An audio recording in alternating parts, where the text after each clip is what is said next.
Hi, good morning, everyone. Is it audible to everyone? Can you hear me?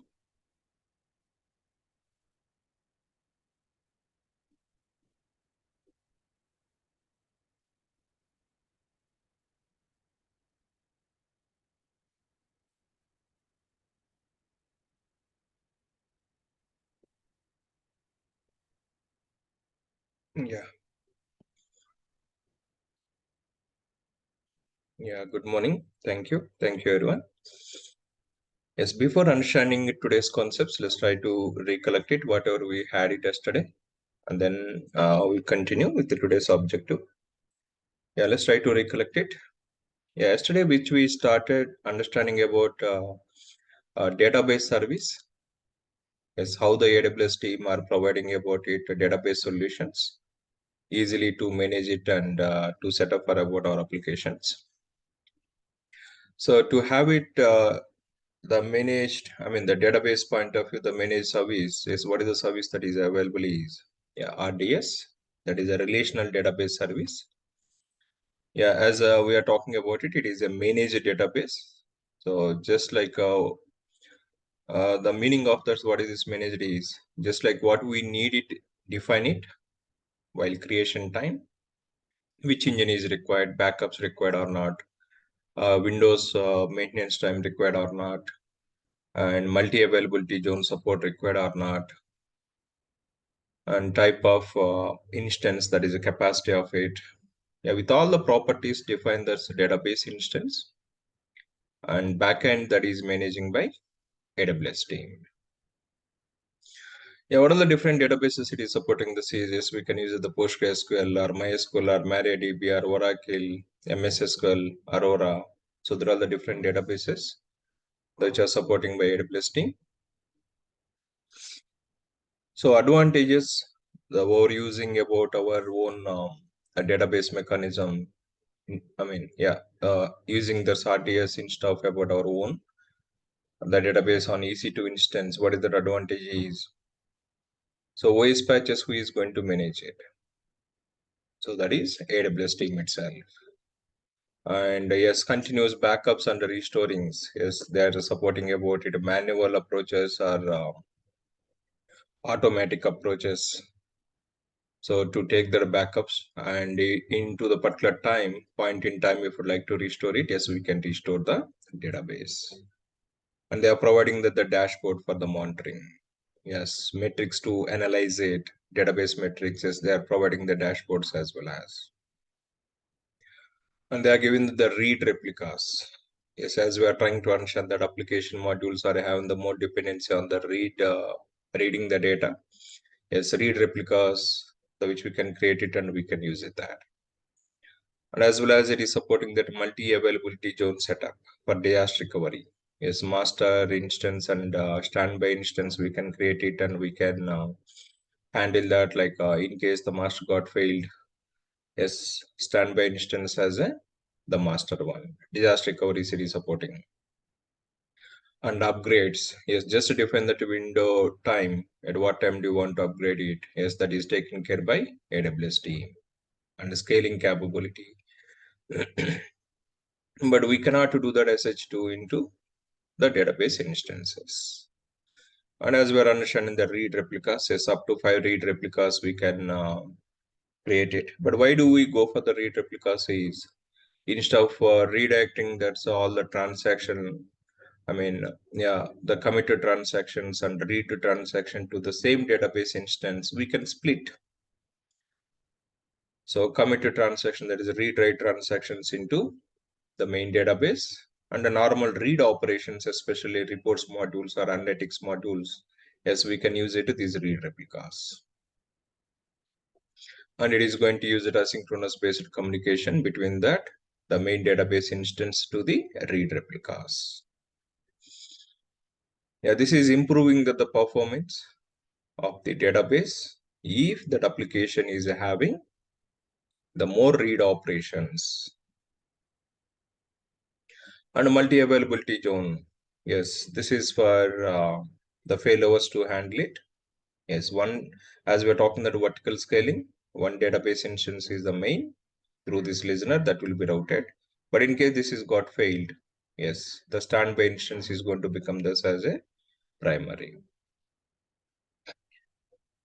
Yeah, disaster recovery supports and backups and restore supports. Yes, we can define this automated backups, but retention period we have 35 days only. But if you go for the database snapshots, yes, we can use it. I mean, about our manual snapshots, as long as you want, we can keep that backup. Yeah, there are some points which we're trying to understand that about database service from the AWS.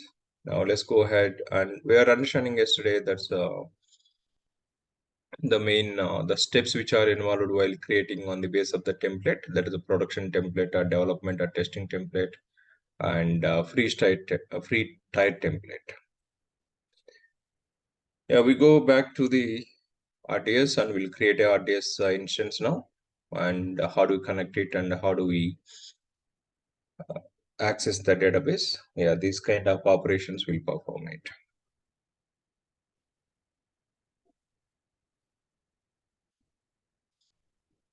Is it clear? Are you following that? Any queries, questions from the section from the previous, please?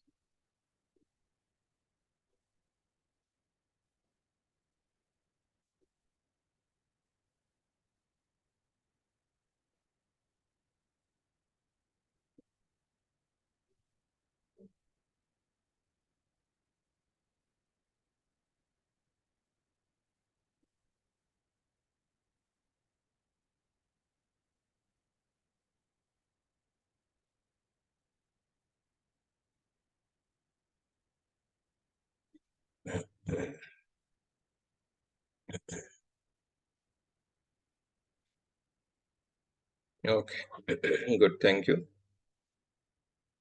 Yeah, so let's look into that in the dashboard. As today already we're observing this. Yes, we can view that list of all the database instances. So up to 20, which we can create it. And clusters point of yes, 40 it is supporting that. That is with Aurora type number of database clusters that it is supporting. Snapshots, manual, automated, and events which are happen that, and event subscription, that is to get that email notifications, parameter groups. Yes, let's go ahead and understand that these are all some important concepts. The first we go for creating a database. In the database section, you can find it here two options whenever we are creating a database. So if you have already backup of the database, which is stored in the S3 storage, S3, yes, so next we are going to talk in this one. If you have already the existing database backup, from that backup, if you would like to create a database instance, yes, you can use it. Restore from S3. As more concepts on the database is restoring. Yeah, the failure if it is happened, yes, the backups take it and relaunch the database instance. Yes, if you have this database backup, which is stored in that S3, then from that S3 you can restore it. This is one option, but we don't have any backups. So let's go for that, creating a database instance. Yeah, create a database, and which database, I mean, which type of mode that you want to use it. Standard. Yeah, easy create, then we don't see all these options. It will be like only minimal settings which you can define it and you can create it. But let's go for the standard create. And template as yesterday. Okay, so next engine. We are not going to use it Aurora. Aurora, the proprietary one. These are all the licensed cost. If you are going to use it to these databases, that will be charged. But instead of that, I am going to use it MySQL, or you can use it any other database also. Yes, let me go for that MySQL engine. And here you can apply the filters. So what are the filters is show versions that supports the multi-availability zone database. And now we have selected that MySQL, but MySQL database, if I would like to span into that multi-availability zone, then which versions of MySQL it supports? Yeah, if you would like to filter that, yes, you can apply this filter. Then you see this only 8.0 it is supporting that multi-availability zone. But normally we have the 5.x version also. Yeah, you see this 5.7 version also. But 5.7 version is not going to support for multi-availability zone. Yeah, like this filters, you can apply that. But anyway, multi-availability zone, so we are not going to use it. Let's go for the selecting the latest version of the MySQL. That is 8.0. Under templates, the main templates difference is the production. It supports availability and durability. That means multi-availability zone database cluster if you would like to define it, or instance if you would like to create it, then you need to go for the production. So what it is going to do is it is going to create one master and the second one is a standby. So master and standby, the purpose is in case the master got failed, standby is going to become the master one, right? That is anyway backend process. We don't do that explicitly. Whether do you need it or not, just define it. Whether you are going to work with a single database instance or a multi-availability zone database instance, the process is almost the same. Okay, that is in the production template, that's we are going to have it. But yeah, the development or testing environment also the same features are available, but you can choose it. So now as a free tier approach, which we are going to use it, yes, let me use it the free tier. Free tier where what is that option is you don't have that option, multi-availability zone database selection. Other than this, nothing. The remaining, if you have selected multi-availability zone, background, it is going to create master and standby instance. Two instances you will be having. But here we are going to create only one database instance. And settings is database identifier. How do you want to identify this database? Yes, this is RNS demo database. Some name of this database to identify that's within the list. Suppose once you created the databases, it is going to list it, right? How do you want to identify this database? RNS demo MySQL database. So like that you can give the name. And credential settings. Yes, once database is up and running and if you'd like to access the database, we need to have that username and password. Yeah, while the defining this database, you can define the credentials of this database. Yeah, so what is the login username for this? Yes, let's go for this admin. And instead of the auto-generated password, let's define that the password for this.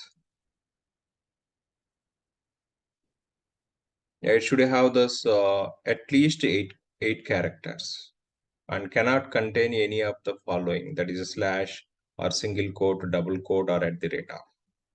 So in this password, at least 8 characters, but it should not contain these characters. That is a password policy. Yeah, now we have defined to connect to this database username and password.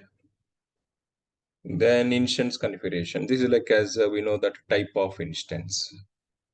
So what is the type of instance? As we know already in the EC2 instances, I'm going to use the T2 micro. So the type of instance, yes, but if you are having that more IO operations or more, yeah, the bandwidth, then you need to choose it development or production template. Then you will get it memory optimizer classes or standard classes. That is a medium classes. But as we are in that free tier, we are going to get it T2 micro. This is a type of instance on the basis of the application requirement, as how we are talking the EC2 the same way. Next, coming to the storage, it is kind of EBS volume. Already we discussed that EBS volume in EC2 level. The same thing here also. To the database, we need to attach the storage. Yeah, what is the type of the storage that do you want to use it? Do you want to use the GP2? This is the basic performance determined by volume size. Or GP3 performance scales independently from the storage. Yes, IOPS also it is going to provide it on the basis of the storage which was selected. And a provisioned IOPS. Yes, if you have the specific number of transactions per second IO operations, then you can use it provisioned IOPS. This is also the same, whatever we are talking this in the EC2 instance section. Suppose if I had selected about the general purpose V2, I will get it the storage, 20 GB, and maximum value is 6 point. I mean, it's around 6 terabytes of the storage. We can get it 6,144. It's approximately 6 terabytes of the data. And we can define this on this storage auto scaling also.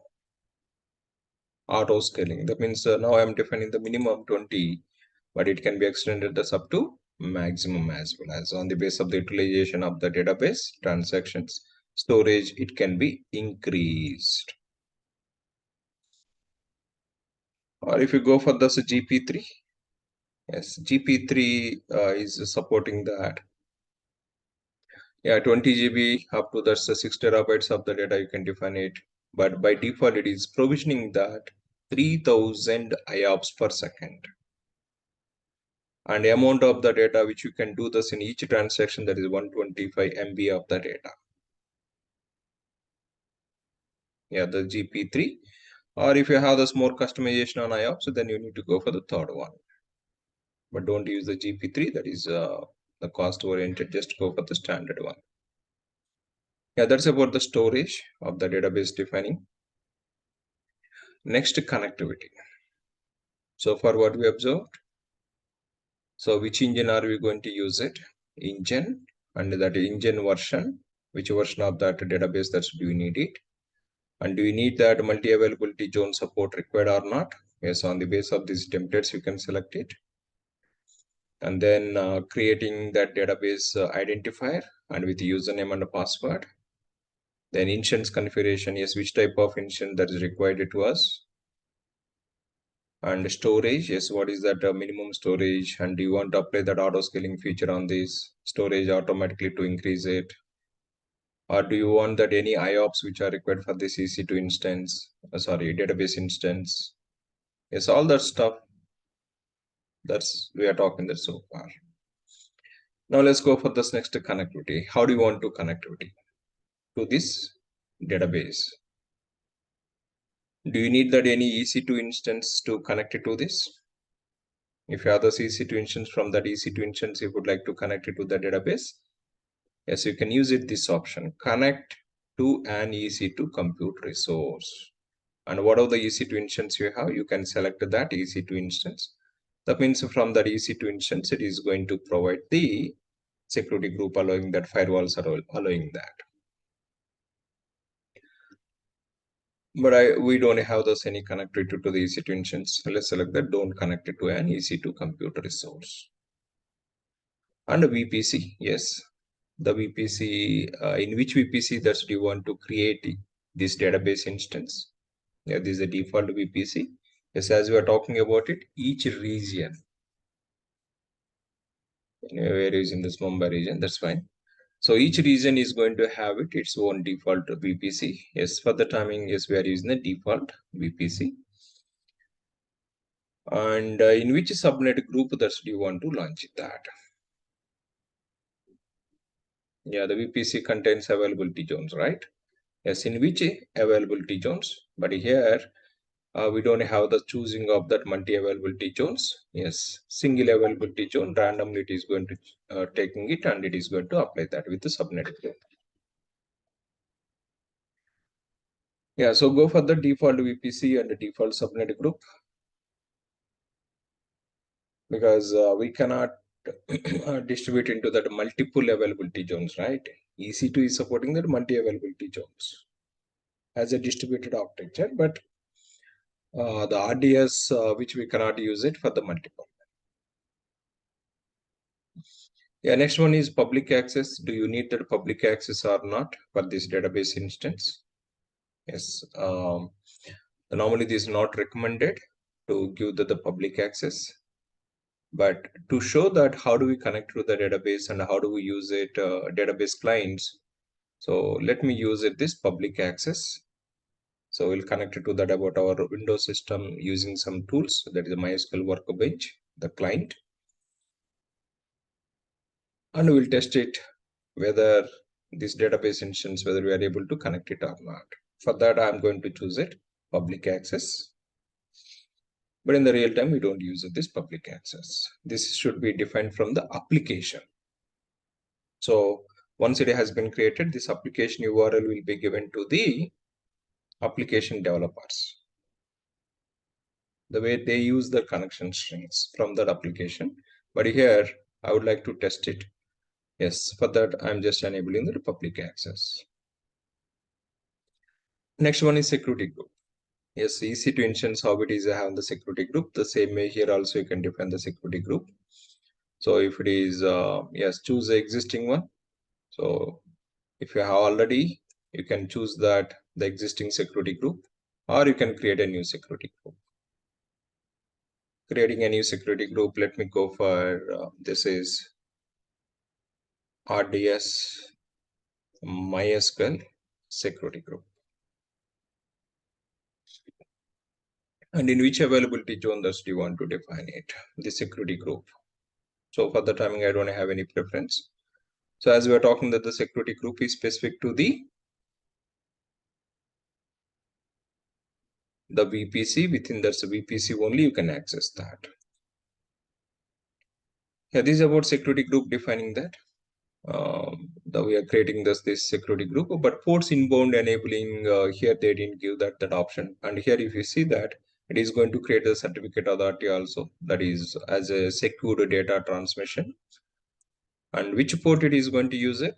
Database port is 3306. For this 3306, this security group will be created. Yeah, once the security group has been created, we can customize it, the rules which are required. The further timing, leave it as a default one. What's happened? The port, no port. Have I deleted this?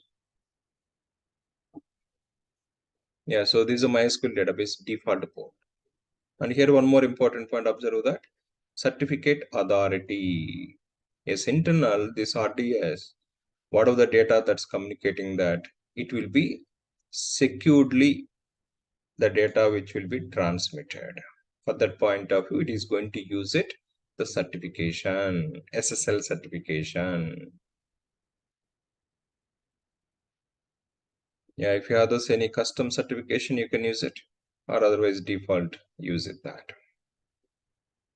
Yeah, so here what we are talking this is, yes, in which VPC that do you want to launch it, and subnet group, do you need the public access or not, and what is the security group that do you want to define it. If it is already available, you can select it, or you can create a new one. And the security group, in which availability zone that you want to create it. If you have this any specific availability zone, you can define it. And certificate authority, yes, it is going to use it SSL based communication. That means the data in encrypted format while transmitting the data. If you define that multi availability zone, from the master instance to standby instance, the transaction data has to be synchronized. But these two are in the different data centers. But whenever the transactions are, the data is transmitting over the network, the data has to be secured. That's point of view, this certificate is going to help in that. And on which port does you want to access it? Yes, MySQL default port is 3306. Oracle database, if you go for that, this 1521 is the default database. So like this, which database you are going to configure it, that database port, you need to define in the security group. How we are defining for that SSH22 port, HTTP that is 80 port, the same way here also. Yeah, database authentication, yes, password based authentication. Or suppose IAM user also would like to log in directly to the database. Suppose IAM user with username and password, if you would like to access the database, yes, you can use it this password based or IAM database authentication. That means if you have any IAM user with his username and password, he can log in or he can access the database also. Yeah, database authentication, there's a password based. Do you need that monitoring on this database? Even that EC2 instance also we are observing that the detailed monitoring is available and the normal basic monitoring is available. Basic monitoring, updating all these metrics to the CloudWatch, it takes the 5 minutes of that interval. Every 5 minutes, the data which will be updated to the CloudWatch. But if I enable that enhanced monitoring, so it is going to use it every 1 minute based updating the metrics to the CloudWatch. Enabling enhanced monitoring. Enabling enhanced monitoring metrics are useful whenever you want to see how different processor threads use the CPU. The CPU utilizations and the process information. Thus, we can get it with the more details information. And what is the granularity? It is going to take it interval every 60 seconds. But if we don't enable this, this is the cost oriented. But if we don't enable this, 5 minutes we'll be having the interval to update from the RDS to the CloudWatch. Even in this EC2 instance also, we have the same concept. Do you need the detailed monitoring required or not? Yes, we can choose it in the monitoring section. The same way, RDS instance is also available. Almost properties, if you just observe that, VPC specification, subnets specification, type of instance specification, storage specification, security group specification, same whatever we discussed in the EC2. Here also we have that option. But for that EC2 and RDS, the difference is EC2 with auto scaling group, we can handle that, the load. But here we don't have this any auto scaling mechanisms. But what is the concept we have this is storage wise vertical scaling is available. And high availability point of view, multi availability zone is available. That is a master and standby instance is available. These are all some differences with the EC2 and RDS. Remaining process is the same, remaining configurations. Snapshots concepts is the same. Everything almost the same activities, but RDS is non-distributed architecture and EC2 is distributed architecture. So there to connect it to the EC2 instance, we were using the key pair, but here we can use it username and password to access the database. That is the main difference. And additional configuration, if you go for that, as we are talking, this one of the important activity on the database is backups. How do you want to plan it to take the backups on the database instance? And another important point what we have this is, if you would like to update the patches, is what is the window time that you want to take the patches updation.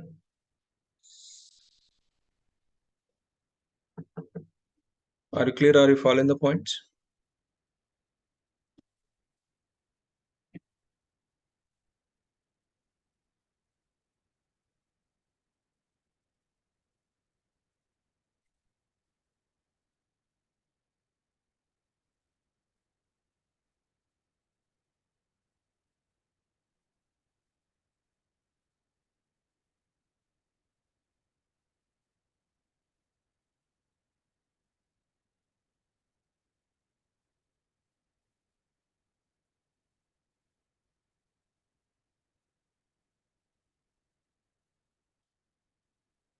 Okay, cool.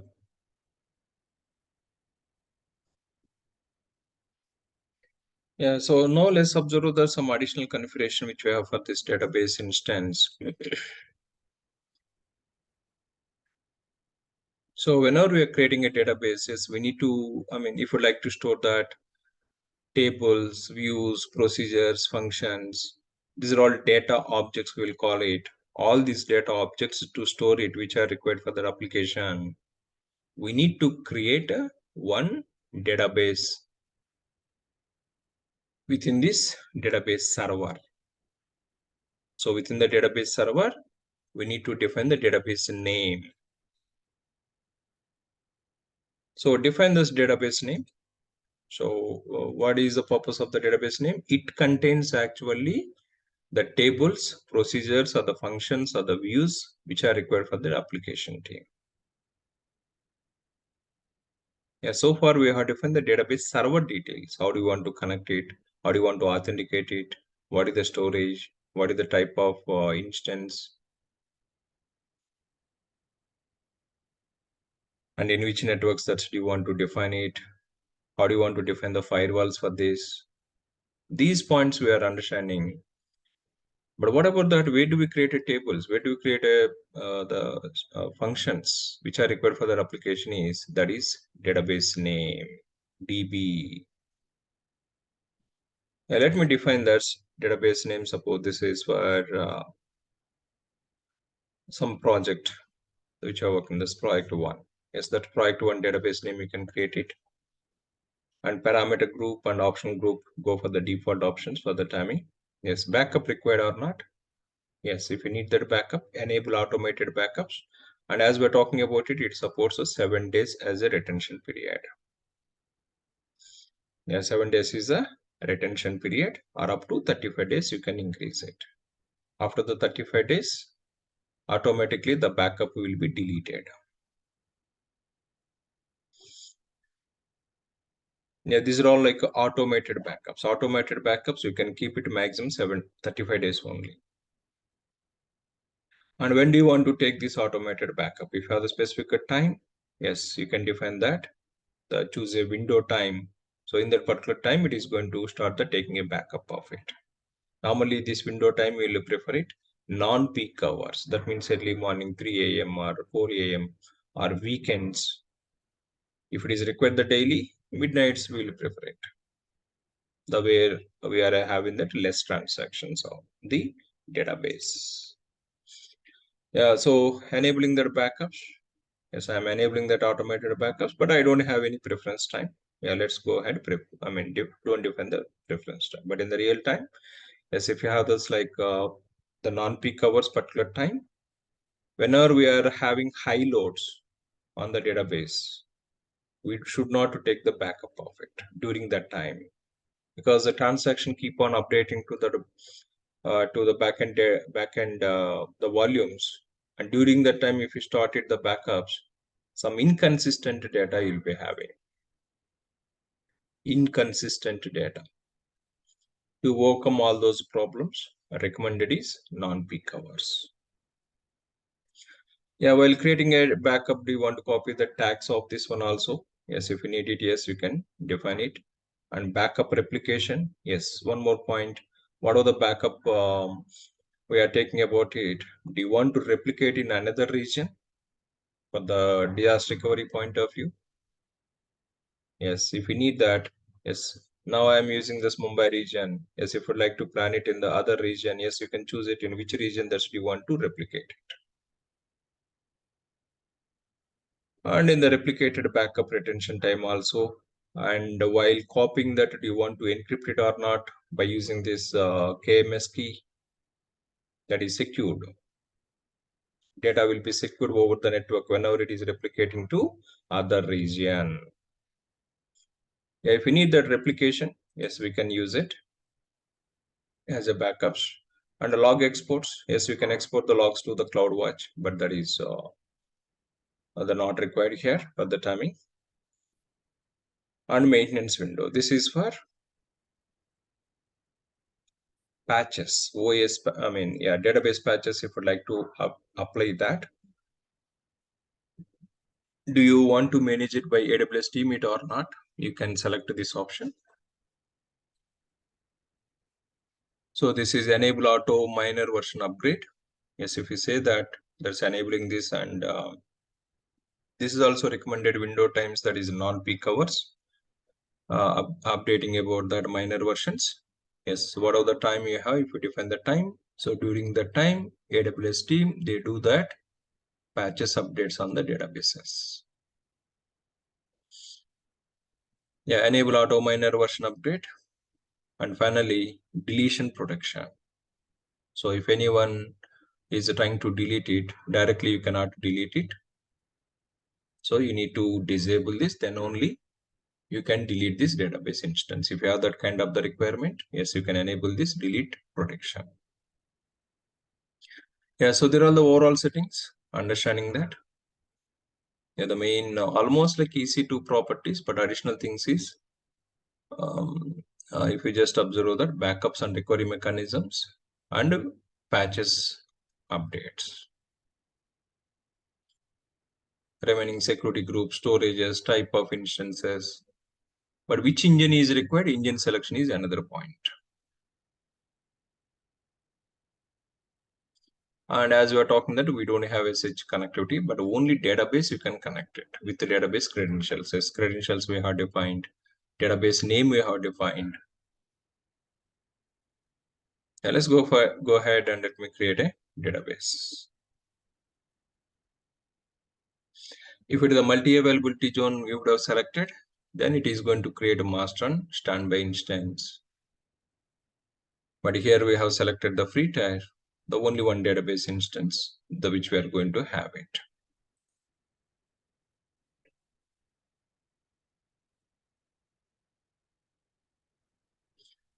Yeah, that is about the creation process of the database. So almost these properties yesterday also we are talking that. But yes, let's go ahead. Now what do we do? This is once this database, now it is showing us the creating status. So once this is ready, we connect it to this and we'll observe that how the database is going to have the data objects. Like if you like to store that application data, we need to have the tables, right? Tables, stored procedures, functions, views. There are the different data objects. That is application requirement point of view. Developers, they implement the database administrator, they define the data objects, but application team, they use the data objects to store the data, to retrieve the data. So we are not going to deal with that queries and all the stuff. That is out of scope. But if you would like to test it about your database, whether it is working it or not, so how do we test it and how do we, sometimes yes, we need to run the queries which are given by that development teams or testing teams. Yes, how do we run the query on the database? Those points which we should know it once database is ready. Yeah, now it is still in the process of the creation. It takes some 2 or 3 minutes.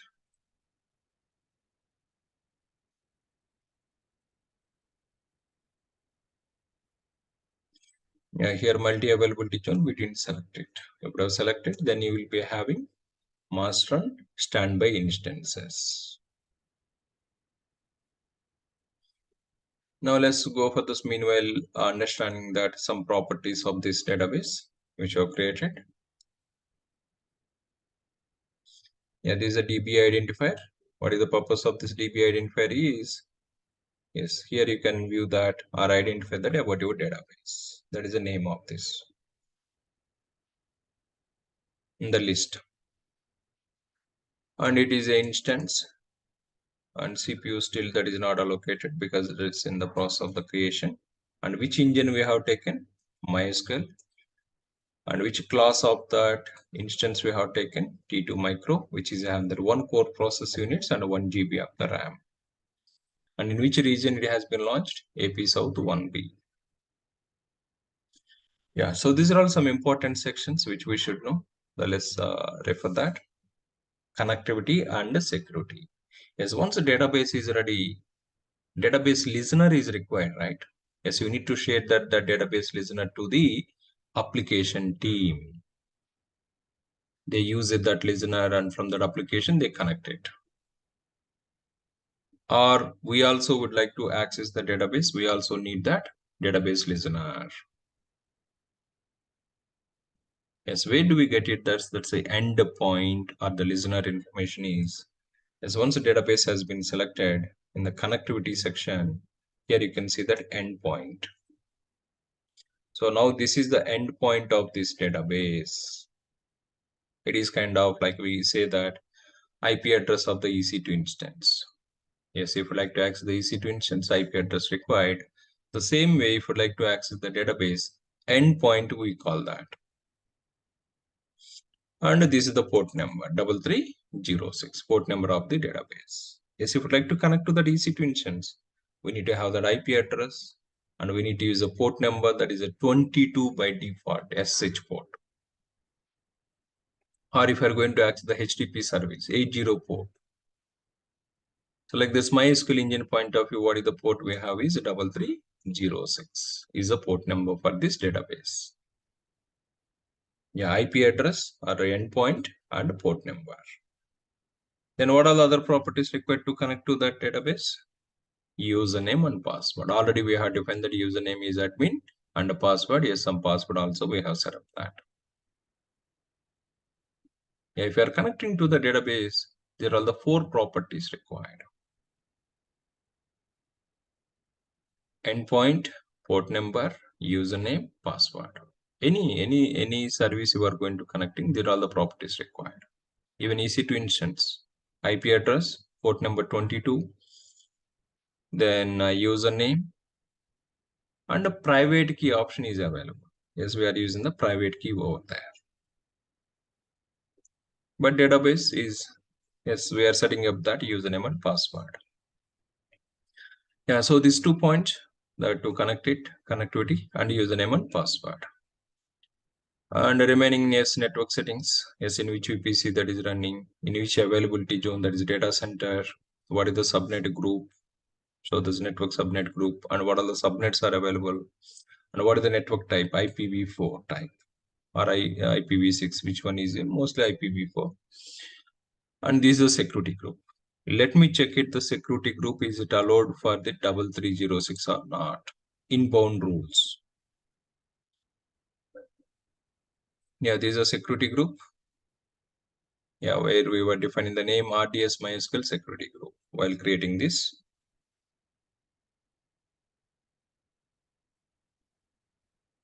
Yeah, so it is configured the 3306 port for the MySQL, but it is allowing this only my instance. Or if you have this other security group or other CADR, then we can configure that. Where do you want to allow to access this database, from which network? From any network? Or if you have this particular CADR, you can define it. Or now it is going to take it only from my IP.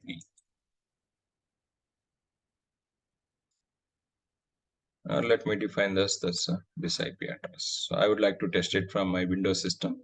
I would like to use this. Yeah, security groups defining. You see this, whenever you are configuring the security group, it is redirected to the EC2 dashboard, EC2 section.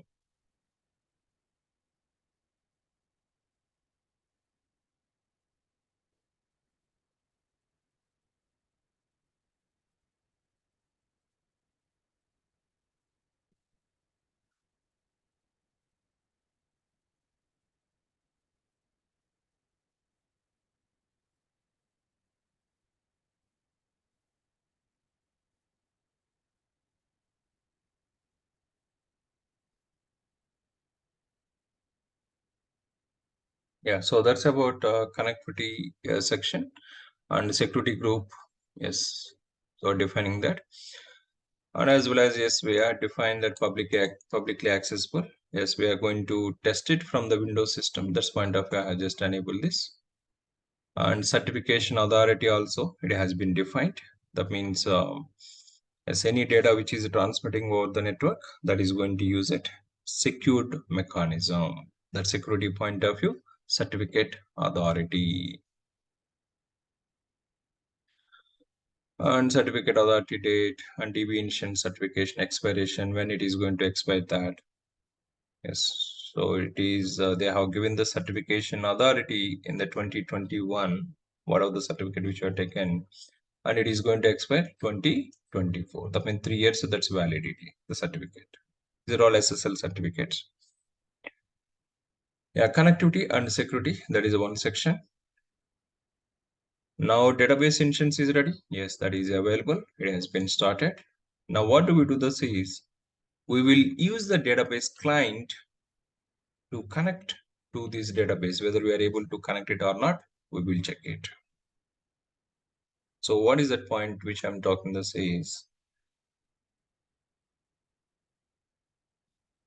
So let me open the paint.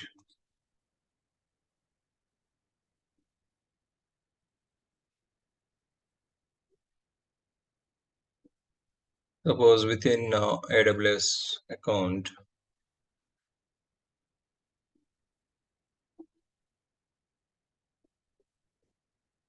so we have created RDS instance,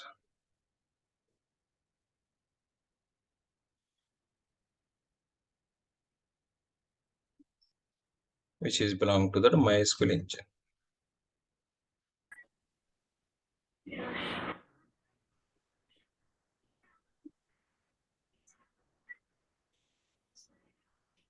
But if I would like to access this database engine from my Windows system,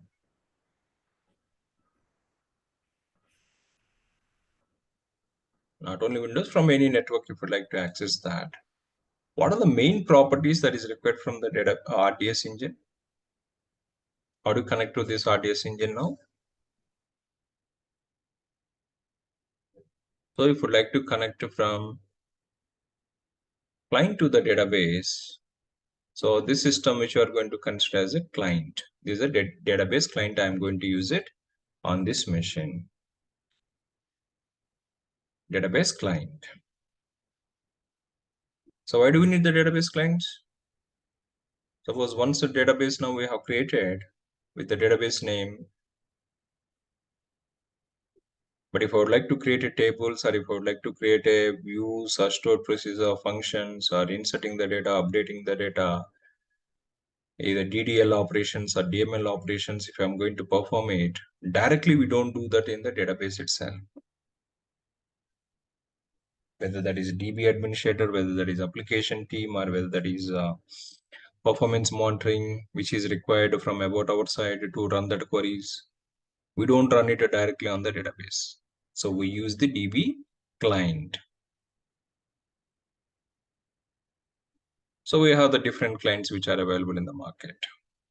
Like MySQL point of view, the MySQL workbench is available. Or if it is the Linux-based systems, you can use the MySQL client.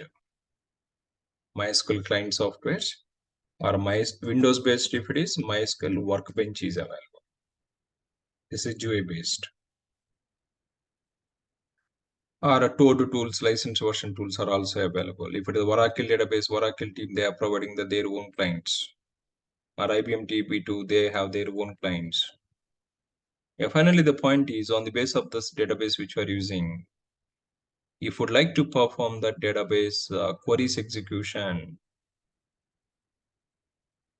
that is running the SQL queries, that is either creating or altering or dropping the objects, or inserting or updating the data, or deleting the data, that is DML operations. That means DDL and DML will say that.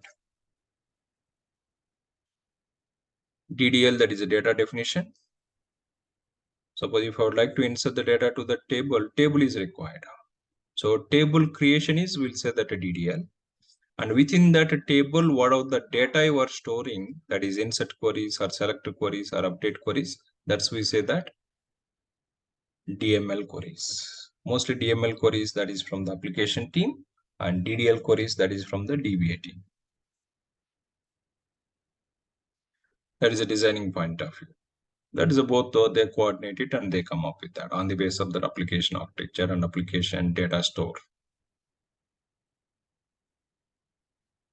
But that is okay. The leave it off. That's said to them. But the point is whether the DDL queries or the DML queries, whatever you have, you cannot run directly on the database instance.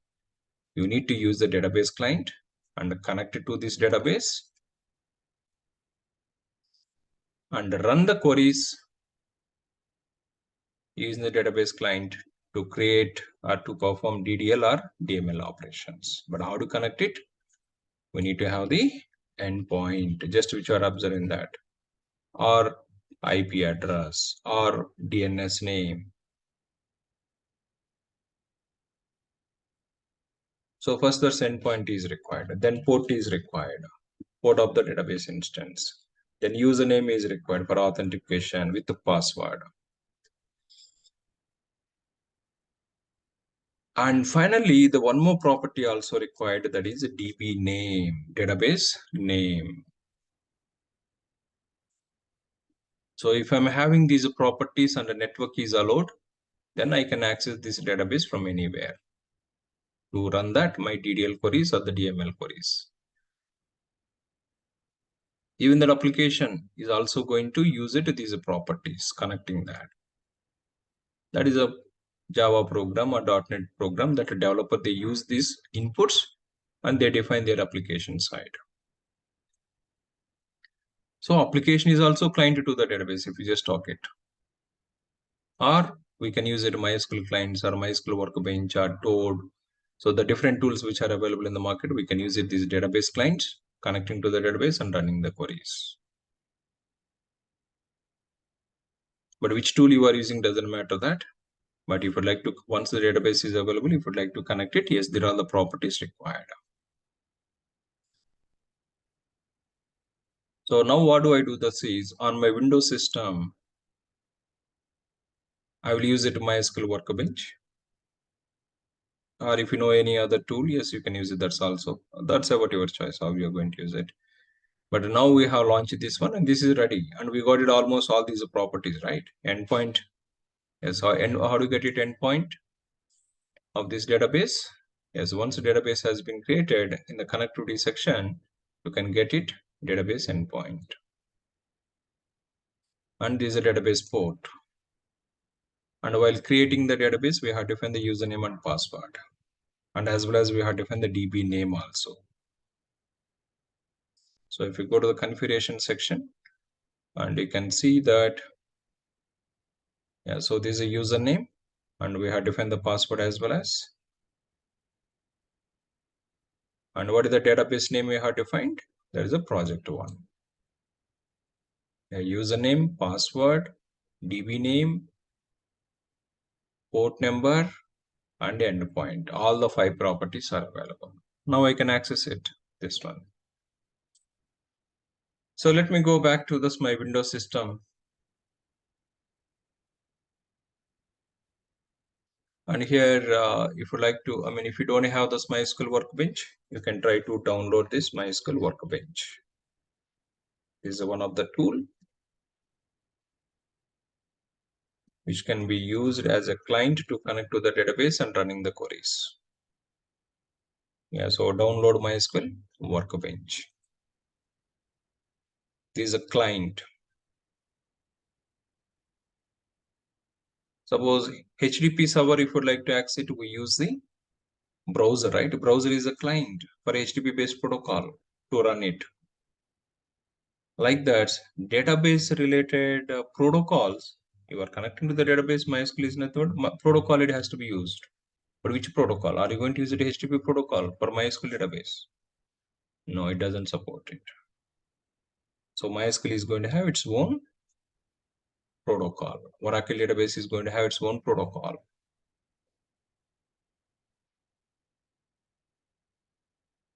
PostgreSQL is going to have its own protocol. So that supported clients, you need to use it. Yes, so you can download this MySQL Workbench. So this is Microsoft Windows. Yes, you can go ahead and download this one and install it. And once it has been installed, you can go to the search option.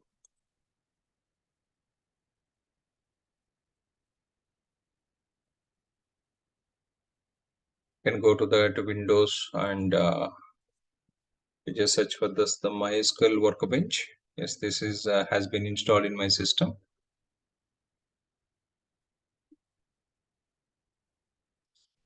Yeah, welcome to MySQL Workbench.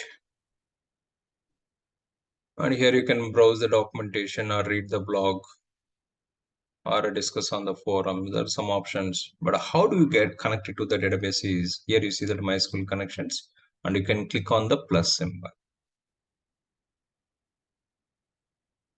So if you click on the plus symbol, then it is going to prompt it, set up new connection to the database. Yeah, how do you want to identify this connection name? Yes, this is MySQL RDS project 1. And connection method, yes, anyway, it is going to use the TCP based protocol. So let's leave it that as default protocol. And parameters, yes, which host name? Host name is nothing but here we are talking that endpoint. Do you see this my screen, everyone?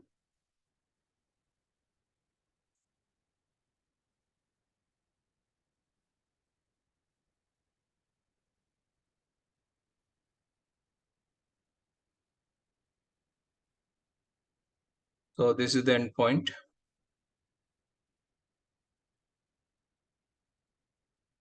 So let's define this endpoint here. And a host name, yes, the host name is endpoint, and port number 3306. Yes, we are good. And username, we have defined that admin. And a password, yes, whatever you have set up the password while creating a database, yes, use that password here. And what is the default schema? Yes, which schema does you want to connect it, or you can after that also you can use it. That's not an issue. Yeah, the 4 properties: endpoint, port number, username, and password. So let's test the connection. Yeah, successfully made the MySQL connection. So we are good. It is successfully connected. Now let's say this. Okay. Yes, this is my project 1 related database. And if I just open that, double click that, now we have connected successfully to the database, which we have set up on AWS account. And what is the database name we have created? DB name. What is the purpose of the DB name?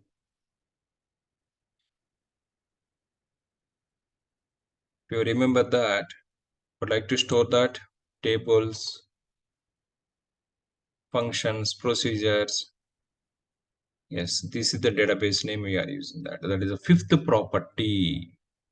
Suppose I have the 2 applications. One is a project 1 and second one is a project 2, or app 1, app 2.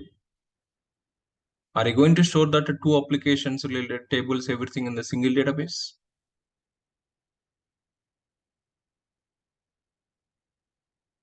We don't store it. We store it into the different databases. Server is only one. Database server is only one. RDS instance is only one. But within that RDS instance, I can create multiple databases. So here we have created project 1. Like that, I can create it project 2, project 3. Like this in one database on the base of the storage and the transactions and the capacity of that database point of view, we can use it multiple databases. Especially development and testing, we use it multiple databases. But in the production, one database server, one database.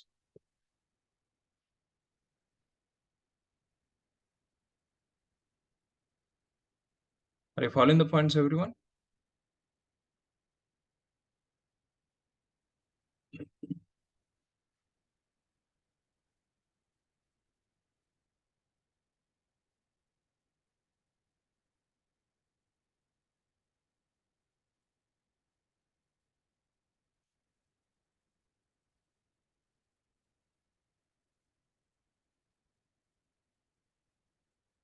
Yeah, everyone is in maybe the Saturday morning, some sleepy mode. Okay, fine, good. Yeah. So this is about our GUI based like database client, which we are connected now successfully. And now we see that 2 databases schemas it is having. And one we have created default, another one is available sys, but one we have created, there's a project 1. Now this project 1 is having its tables, views, stored process, functions, but we didn't create anything. So who will use it, these tables, stored process, functions? That is application team requirement. So we are not going to involve in that much level. But how do we run that query? Sometimes, yes, we need some performance tracking point of view or some kind of transactions to commit point of view.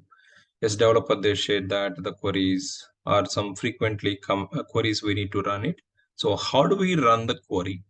That's if you know that we are good. Now here, this is the query editor, we can say, where you can enter about your query. Suppose I would like to see this, what all the databases are available in this DB server. Show databases.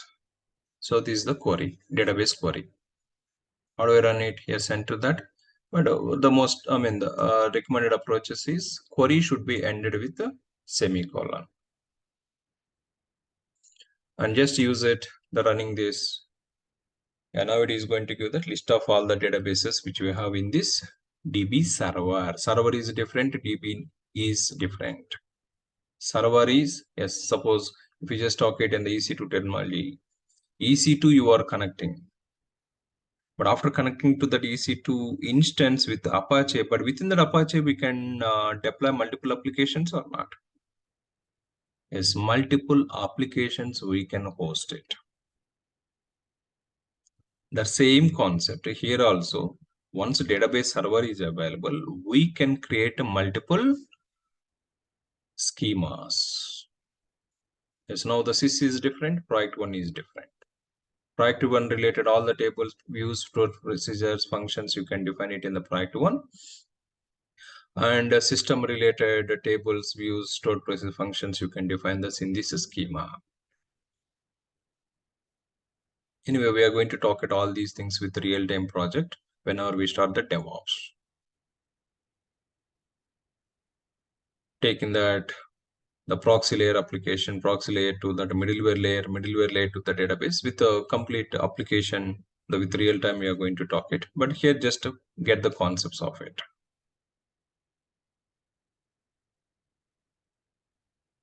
Yeah, so here how you can run the queries is, yes, define the query and just execute that. Now we got it this output. Suppose I would like to see this all the tables. Show tables. If I run this show tables, you see this, it is giving the error. Why it is giving that error? Tables are available in the project one. Tables are available in the sys also.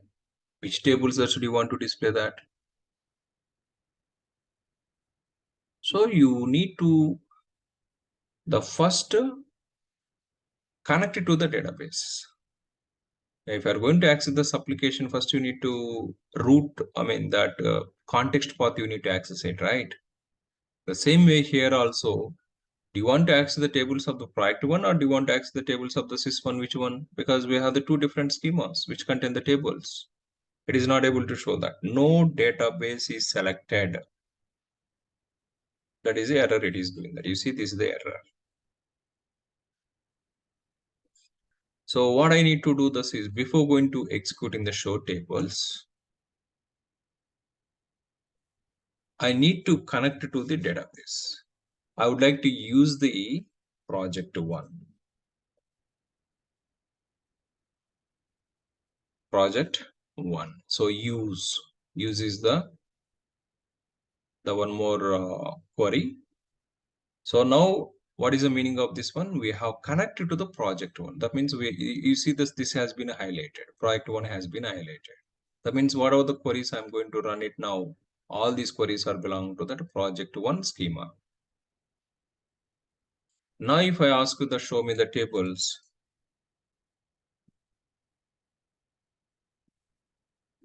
yes, now it is going to connect, whatever we have connected the project one which has been highlighted. So in this schema, what all the tables are available, but we don't have any tables. So all the tables it is going to try to list it.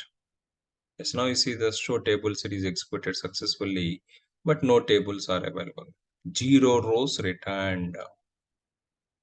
0 rows returned. That means no records are available, which are belong to this query. Like this, if you have those any queries, yes, you can connect it to the particular database, that is used database, and you can run that select queries or update queries or insert queries, that is on the basis of application requirement. So teams, yeah, development teams or testing teams, the queries, they come up with that, which are required to execute it. Or sometimes some like a performance analyzation point of view, yes, to analyze it, yes, we need to define that some queries. Yes, if you have the queries understanding, that is added advantage. That is not that much importance, but yes, if we improve it on that, that is added advantage. But by this time, you should know these concepts as a DevOps engineer. Are you clear about this database client? How to connect to the database? RDS especially. Any database doesn't matter that. These properties required. What are the properties?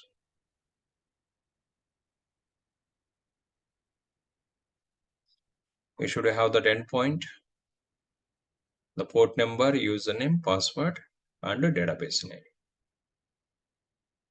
So we have used MySQL Workbench to connect it to this RDS engine, and we are able to run the queries. Is it clear about these points?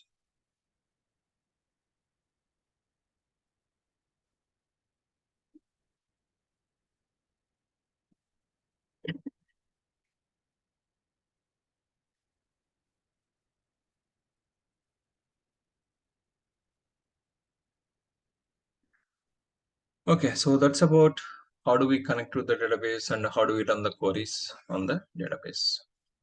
Now let's look into that.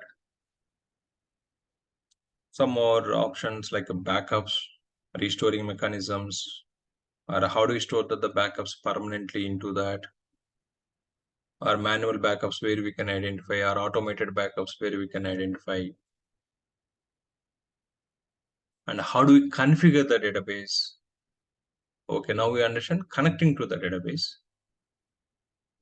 But developer, he's saying this boss so property should be configured in the database. But how to configure the database? Some configuration properties. Yes, how do we do that in RDS? Yeah, these are all some additional activities which we should know. So let's move into this next sections.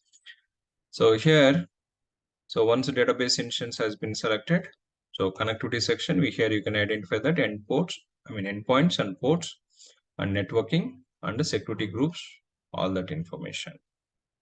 And here also you can see the security group rules also. And yes, it is doing the replication of the data. Yes, RNS demo instance AP South 1B. It has been replicated. And the next one is just we are observing the configuration section also. Yeah, DB instance ID. So this is identifier within the RDS. But this is the database name. Database contains all the tables, stored procedures, functions, views which are required for the application. And this instance ID is just in the database section to identify that. Yes, this is.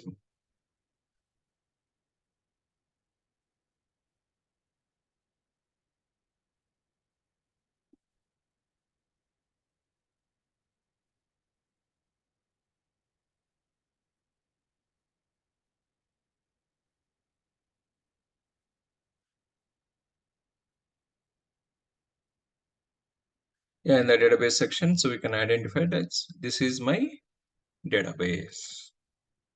But within this database, DB name that is that contains all the tables related data. We say that data objects contains in the database. And the database is one of the subsection in the DB server. Yeah, so all that's the properties we can observe that here.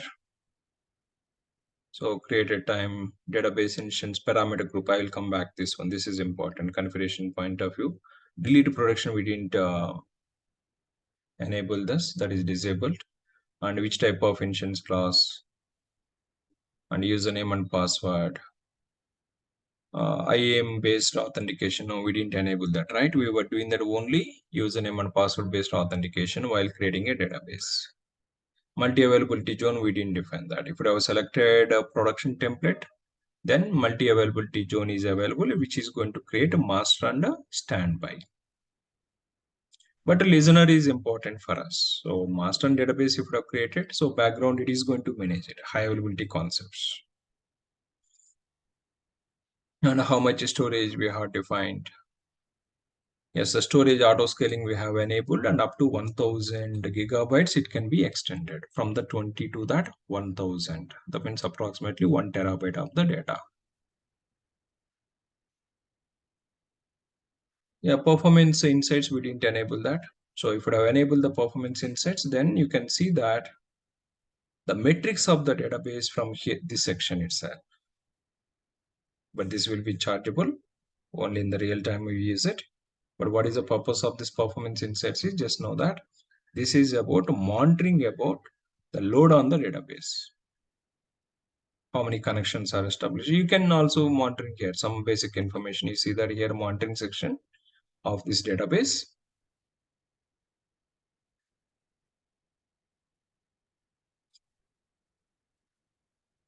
You see this how much the bytes that has been written this to the disk. And burstable balance, as we have taken the T2 type of instance. Yes, as a spikes handle that, as we know the concept of the T2, T3 burstable. Yeah, the percentage of that balance is it is not yet used any the balance credits balance so far. The same concept in the EC2 burstable, whatever we are talking that here also. CPU credit balance, CPU credit usage, surplus of the credit, yes, the CPU utilization, and you see the database connections. Just we have used MySQL workbench and we have connected to the database. Yes, these are all the connections that have been established. One is one time you are testing the database, test connection. And after that, we have connected to the database and we are running the queries. It is database connections and the database CPU utilization. And how much free memory that is available. The disk, the data, write operations. And a free storage space, it is not yet used. 20 GB we have allocated, 20 GB is available. And read IO operations which are happening on that disk per second. Yeah, there are some monitoring statistics that is available. But here detailed monitoring, we didn't enable that. It is going to get that. The CloudWatch, if you are going to define any alarms or something, then every 5 minutes the data will be updated from the RDS instance to the CloudWatch. The default interval, even EC2 instance also, 5 minutes interval. But if you need that detailed monitoring, yes, you can enable that CloudWatch or enhanced monitoring required or not on this. Thus, you can enable that in the CloudWatch section. But that is chargeable.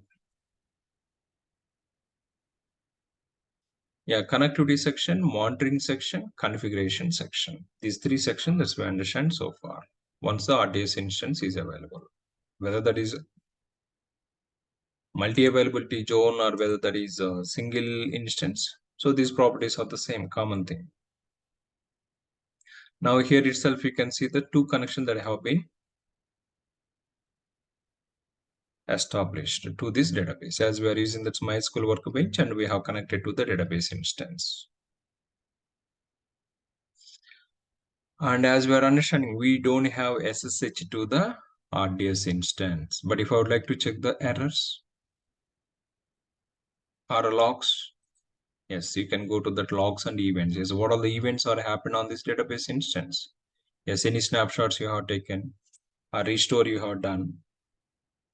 So all that will be tracked here, and you can monitor that or you can analyze that events and the logs. Yeah, recent events which are happened on this database. Yeah, you see this, they're all like instances which are happened. Database instance restarted, created, backing up the database instance. As we were enabling that, backup mechanism. Yes, if you go to the automated backups, yes, this is the backup has been taken automatically. Whenever we create a database and once the database is ready with basic configuration and everything, it has been created one backup automatically. And earliest restorable time. So this is the latest backup which is available.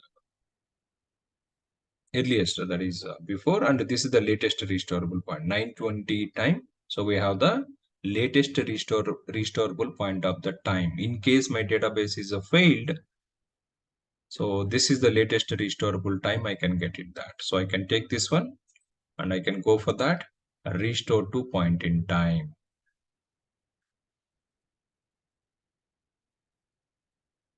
So that is we can, in case the database got failed, yes, we can take this backup and we can restore it that. So that is the advantage of that automated backups. Yes. So the first backup 847, but yes, the latest restorable time which we have this is 920. And now we have the time approximately 923. That means 3 minutes of that. That's the fail. I mean, if it is a failure is happened now, that 3 minutes of the transaction that will be impacted. But latest you have the 920.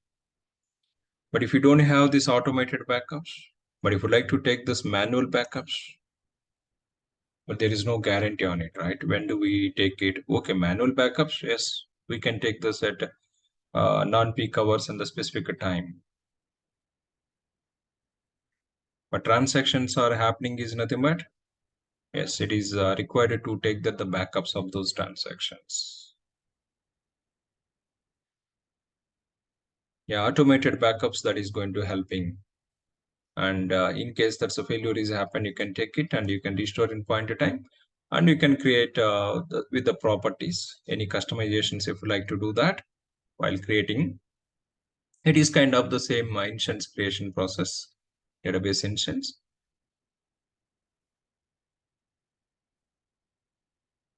Yeah, so this is the latest restorable time which is available. So now if I take this one and if I define this database instance, now I will get it up to that 920, what are the transactions which are happened. Then I can recover back.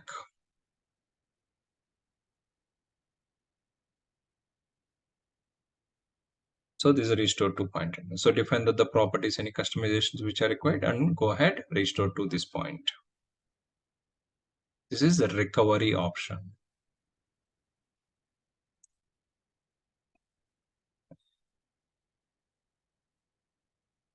Are you clear these points?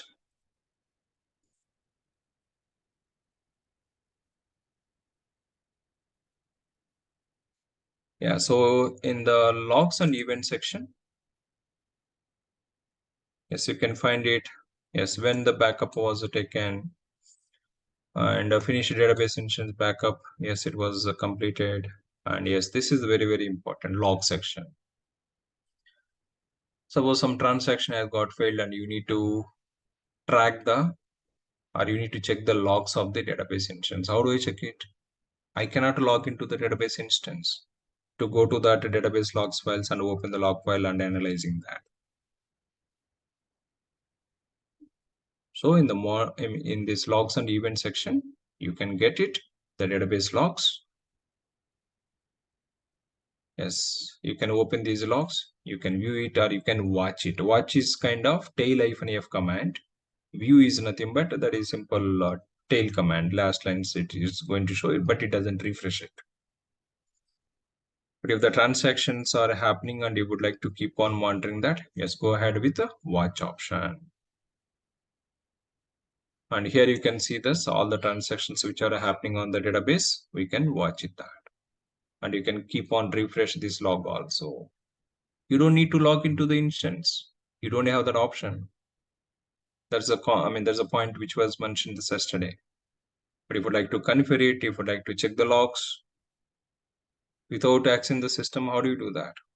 Yes, they are providing everything in the console itself.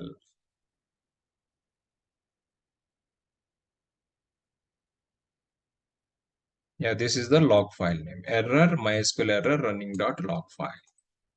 or we have the separate error log also. Yes, this is the MySQL error log, but we don't have this any data. That means we don't have any errors over there.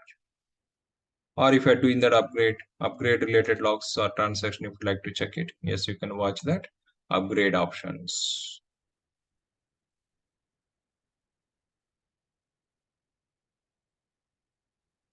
Yeah, that's about how do we verify the logs files of the database instance, RDS, that is in the logs and events. Suppose if we have taken this manual backup, I mean, here how you can identify that manual backups and automated backups is here you see that automated backups. This is taken by that AWS. AWS what all the automated backups on the base of the scheduled time which are defined, and you will get it that backups here. And what is the retention time? This is 7 days by default, but up to 35 days we can keep it. That means after that it will be deleted. These are all the restore point in time. It is going to help with that especially. See here you can do that actions only either restore to point in time or manage cross region replication. That means data center, I mean the region lost point of view or site recovery point of view.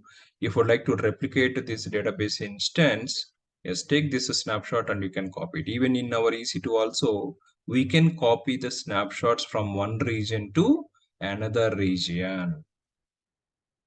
Snapshot. The same thing here. This snapshot you can take it and you can copy to that other region. Suppose if I select this one, yes, do you need that replication in another region? Yes. Yes, if it is required in which region, that's do you want to replicate it. You can choose the regions. These are all the supported regions as the replication from this current region. Current region Mumbai we are using. From the Mumbai region, you can replicate it to these regions. Yes, you can select the region in which region that's required, and you can define the replication retention time. That means 7 days do you need it in this region, or maximum you can define 35 days. So only two actions you can perform it on the backup. Either you can restore or you can copy to that other region.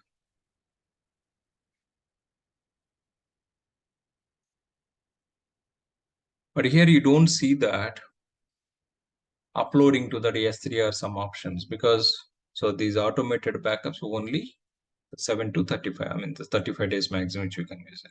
But manual backups, if you need it, yes, you can go to the snapshot section, and here you can take a snapshot, and on which database do you want to take it? Yes, this is my database, and the snapshot name, yes, this is RDS demo snapshot. With the date and time you can define it.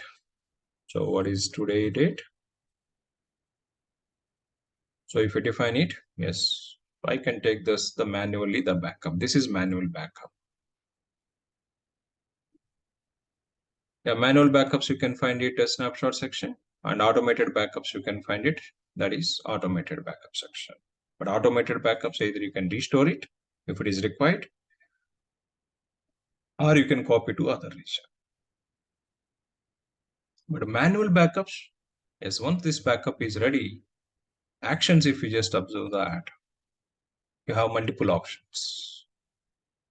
Especially if we need this backup as a permanent, as long as we can store about our manual backups.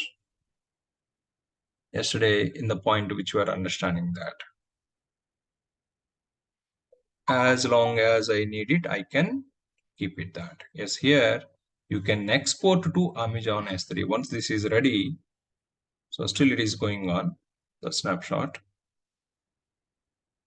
Still creation time is not yet done, so it is still going on. Once this is ready, you can export to S3. S3 is a storage. Yes, you can store this backup in the S3. If you're storing in S3, yes, as long as you want, you can keep it that. And if you'd like to recover from the S3, suppose I have this already in the S3, that backup, but from the S3, I would like to create it.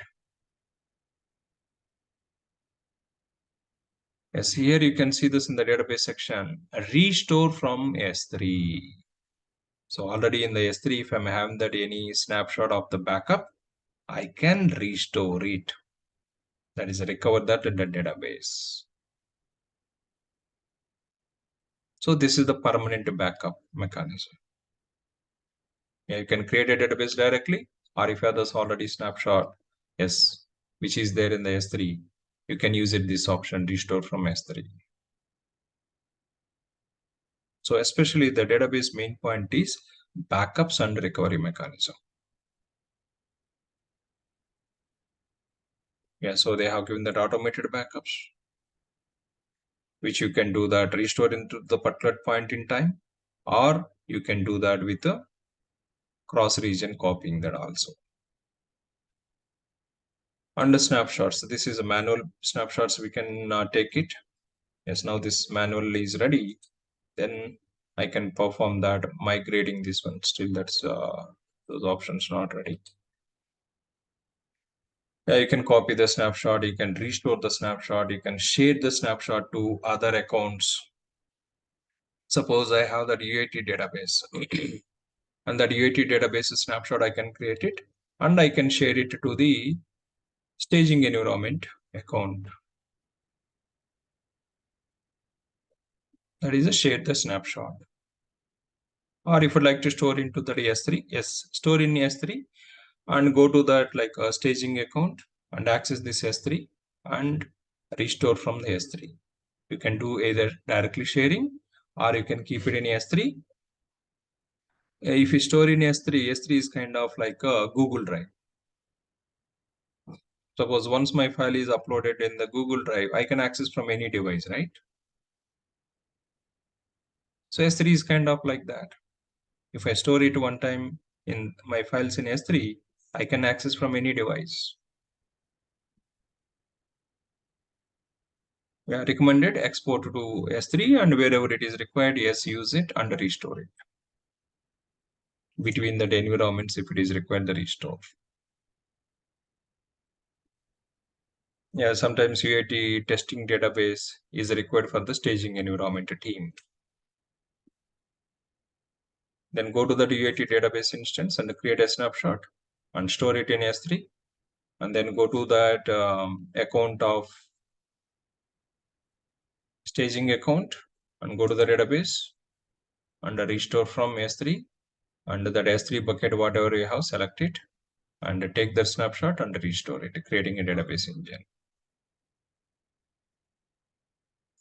Yeah, so S3 bucket, you need to choose it where it is located. But what is the S3 buckets and all that is the next S3 service. We'll talk at that. Is it clear about this point? But while creating, yes, all the points, whatever we are talking that, the connectivity sections are type of instance, storage sections, VPC sections, authentication mechanism. These are all the general things. Whether you are restoring time or whether you are restoring from S3 or you are creating a database.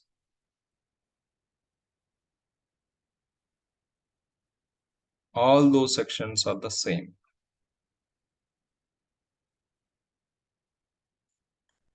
Now, if I go to this instance and if I check that events which are happened,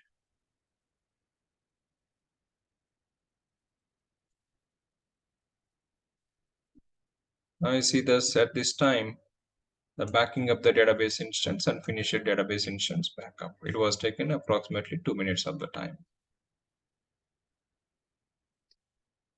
Yeah, all the events which are happening that's we can analyze it in the logs and event section. Configuration section, monitoring section, connectivity section to get it all the connection properties and with the networks details and everything. And configuration, especially DB name and parameter groups and username and passwords and what is the storage you have defined, what is the type of instance you have taken. That means CPUs, RAM, all the details you can see that's here. And you can modify at any time these settings. Yes, you can edit this database instance and you can modify it and you can customize the settings.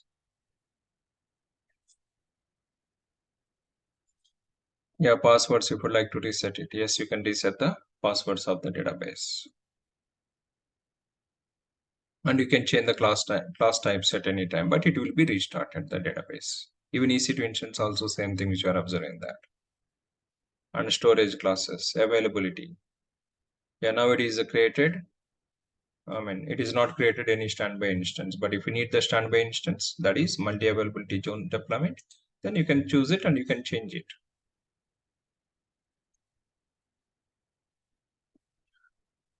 Is it clear? Are you following this, everyone?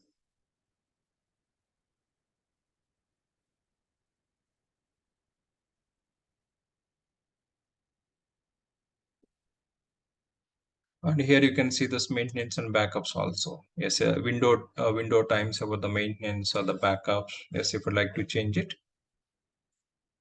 Yes, this is a maintenance time enabled and maintenance window.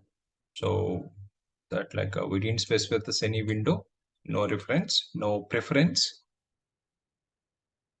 But next maintenance window when it is going to take this is May 25th, 12:38 to 18 as per the CTC time zone. Or if you have the specific one, you can modify the settings. Under backups, as it is defined, yes, backups have been enabled 7 days. And backup target, yes, it is using in the Mumbai region itself. And the last restore time, now we see the city has been changed 9:35. Before last restore time, that was 9:20. But as the time is moving that, yes, you see that it is automatically taking the backups. Only in case if the database got failed, only last 3 minutes of the data we lose it. If you use it at this restore time. That is very, very important because here we don't have this a distributed architecture, right? One database, one instance got failed, okay, forward to another instance. No. And database data is very, very, very important. Backups. So important, like a database administration, mainly they work it on the patches management and database backups and recoveries. So that has been simplified now. Only that DDL operations and the DML operations point of view, the designing model point of view, that application is database administrators are required with some, yes, the some designing sections. But now who is managing that? AWS engineer is managing. Now we don't need the DB administrator for it. But if it is required some designing concepts, yes, they are the masters on it.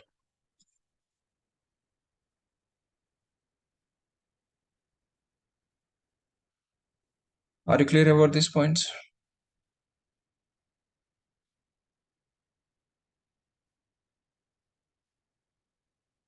And last but not the least, let me talk at this one more point on this database section. Configuration properties. As we're talking about it, okay, logs, how do you get it? Logs we can monitor from here itself without login to the system. But configurations, how do I do that?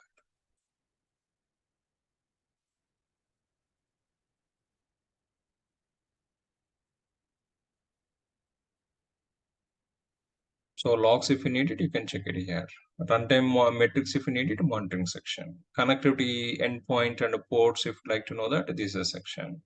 And maintenance and backup Windows times, if you'd like to define it, this is the section.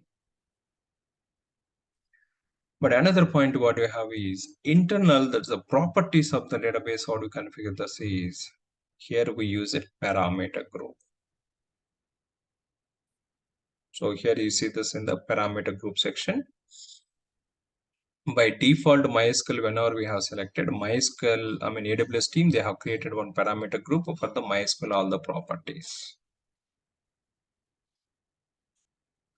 So if you open this one, here you can see this list of all the configuration properties. They're all the configuration properties. Suppose if you see this one of the property auto commit. That means any insert query or update query is happened. Do you want to automatically commit it, or explicitly developers, they need to use the commit operation, commit command? Thus we can control it with this property. But what are the possible values? Allowed values either 0 or 1. But is it modifiable? Yes, that is modifiable. So on the basis about our requirement, we can change this property. But I would like to define this for my database, my custom properties as the developers, whatever they have suggested, I need to customize it. So whenever we are having this kind of, don't do this directly on this default one. Default is providing by AWS team. So don't edit the parameters here and don't update it here. What we can do this is we can create about our custom parameter group.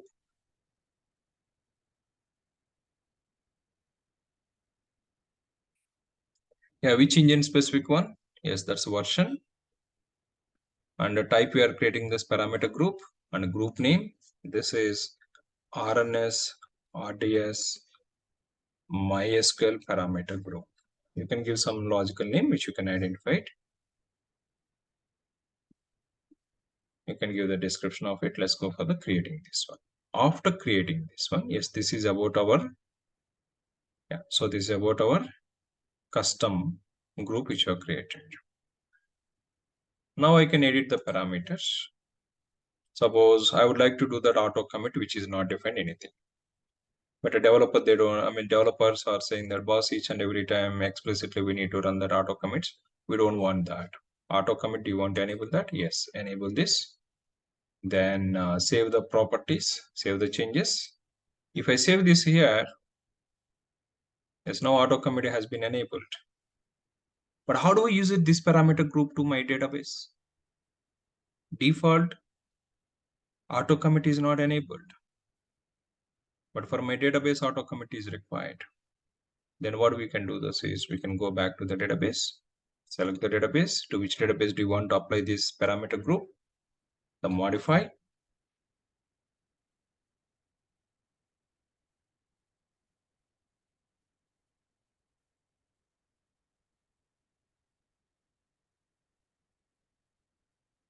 Where somewhere you see this property,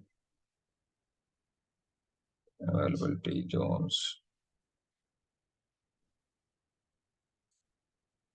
Yeah, additional configuration, DB parameter group. Here we can apply that about our parameter group, RNS, RDS, MySQL parameter group. So what are the customizations we have done in this parameter group? That's customizations will be applied to this database. Yeah, now what is the modification we have done is DB parameter group. Before the default one we are using from the MySQL, but auto commit is not available here. But application team, they are requesting enable that property. Yes. So define the separate parameter group and do the customizations and modify the database instance. So now it is going to use it about the custom parameter group. So if you go to the configuration section, and now this database is using about our custom parameter group. This way you can apply the configuration changes to the database. You don't have SSH to the instance and going to that accessing the configuration files of the database, editing it and changing the properties. Simplified, right? Yeah, so they're all the important sections which we should understand that. So manual backups, sorry, yeah, these are manual backups and automated backups and exports to that S3.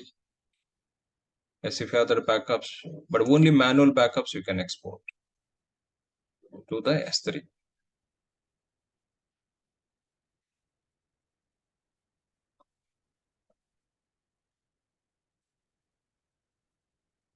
So automated backups you cannot export to S3. Yes, now export to Amazon S3, or you can share snapshot to other accounts, or you can delete the snapshot or copy snapshots or restore the snapshot. But automated backups. So automated backups, So latest restorable time, it is keep on changing that. If you just observe that now 9:47 is about our time, but we have the last restore point in time 9:45. That means 2 minutes only.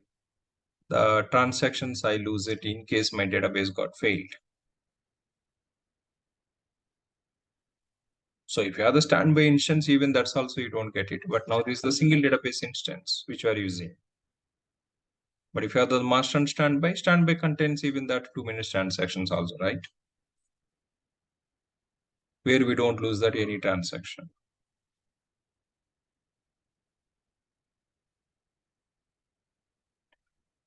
Is it clear about this RDS service?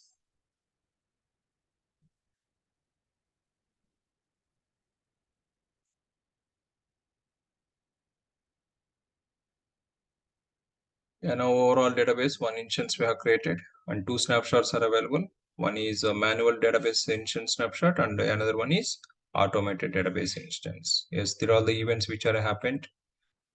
And parameter groups, yes, we have created one more, the parameter groups, and remaining the default options. Yeah, once that activity is done, so go ahead and delete this database. Yeah, here you can see there's like some more options. As we're talking about that one more read replica. Yeah, if you like to create the read replicas for that application requirement point of view to reduce the load on the current database instance, you can use the create read replica.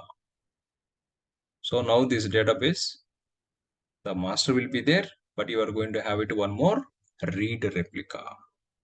But this read replica listener is different, right? As we were talking that yesterday. Yeah, source, which source of the database we are going to take it? This is the demo one. And you can define that for this read replica identifier and the remaining configurations which are required. But this is going to use it as a read replica.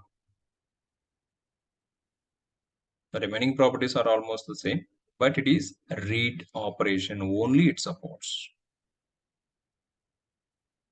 Up to how many you can create it by default on this MySQL?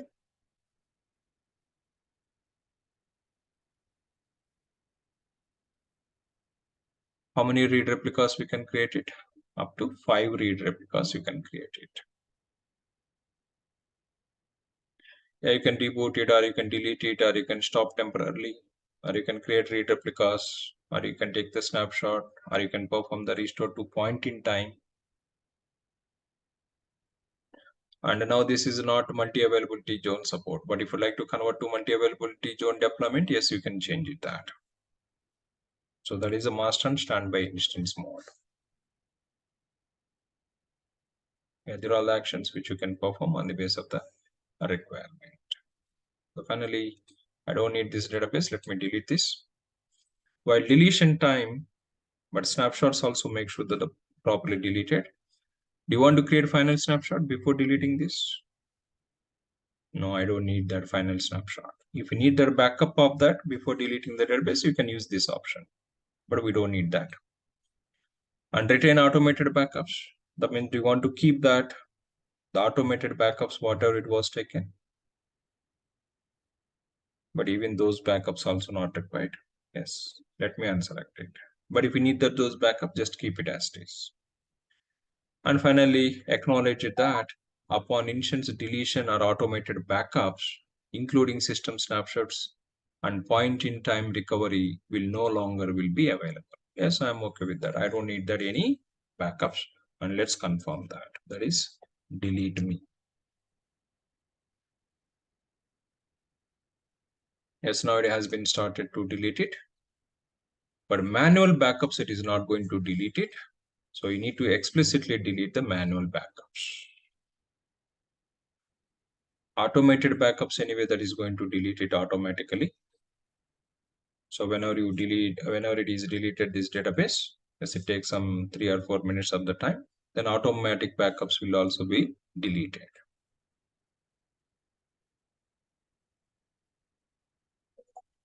Yeah, so that's about RDS service.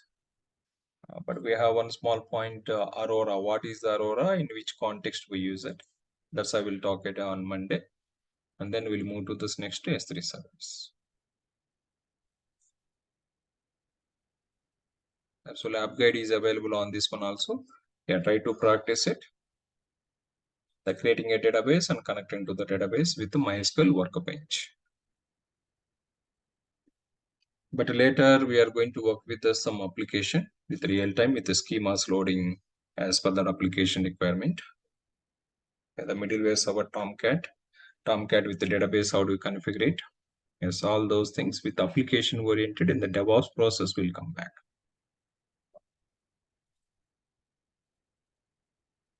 Yeah, so is it clear to everyone?